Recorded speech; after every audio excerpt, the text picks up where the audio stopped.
কালে বাঁচার জন্য মানুষ যেমন করে, মৌলা তাহার জন্য পরাণ আমার তেমন করে রে, আমার তেমন করে।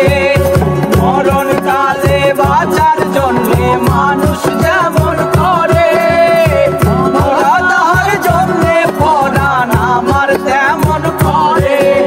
মৌলায় আমার অন্তর দিয়া দে।